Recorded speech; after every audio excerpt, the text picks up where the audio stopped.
মৃত ইউটিউবার ভাই ও বোনেরা, আপনারা সকলে আমার সালাম, ভালোবাসা, শুভেচ্ছা দেবেন। আপনারা জানেন হযরত মুসা আলাইহিস সালামের কাহিনী। হযরত মুসা আলাইহিস সালাম ছিলেন আল্লাহর একজন প্রিয় নবী, এবং এমনই প্রিয় নবী যে তিনি আল্লাহর সঙ্গে সরাসরি কথাবার্তা বলতে পারতেন। এই মুসা আলাইহিস সালামের সময় একবার গো পুজোর উদ্ভব হয়েছিল। সেই কাহিনীটা আপনাদের কাছে সংক্ষেপে বর্ণনা করছি। যদি আপনারা ভালো লাগে তবে লাইক দিয়েন, অবশ্যই আমার চ্যানেলটা সাবস্ক্রাইব করুন। হযরত মুসা আলাইহিস সালাম একবার তৌরাত কিতাব আনার জন্য কৈতুর পর্বতে গেলেন তার সঙ্গী সমস্ত ৬০ জনকে নিয়ে।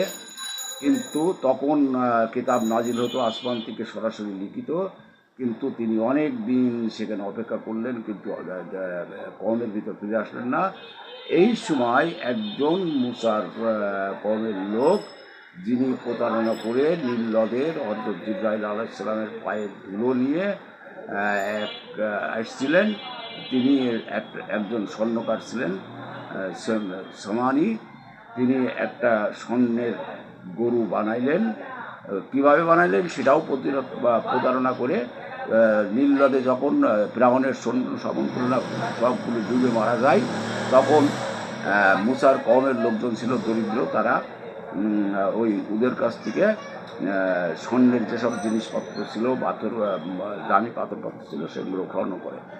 এই স্বর্ণকার তাদেরকে বললেন, তোমাদের কাছে যেসব আছে, স্বর্ণ আছে, সেগুলো নিয়ে এসো, আমি এগুলো দিয়ে একটা গাভী বানাবো।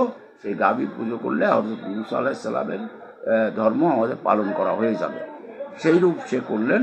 আর করলেন কি, একটা গাভী সুন্দরভাবে স্বর্ণ দিয়ে বানায়ে ওই জিবরাইল আলাইহিস সালামের যে পায়ের ধুলি সে নীল নদের তলদেশ থেকে তুলে নিয়েছিলেন, সেই ধুলি গাভীর ভিতর যখনই দিলেন তখন গাভী হাম্বা হাম্বা করে ডেকে উঠল।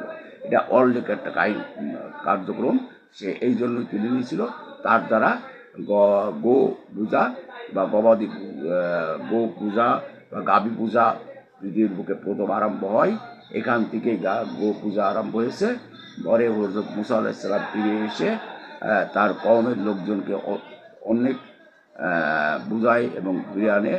আর দায়িত্বে ছিলেন হযরত হারুন আলাইহিস সালাম। হারুন আলাইহিস সালামকে বলেন, হারুন আলাইহিস সালাম বলেন, আমাকে বধ করো না, আমি অনেক বুঝাইছি কিন্তু দোষ করো না।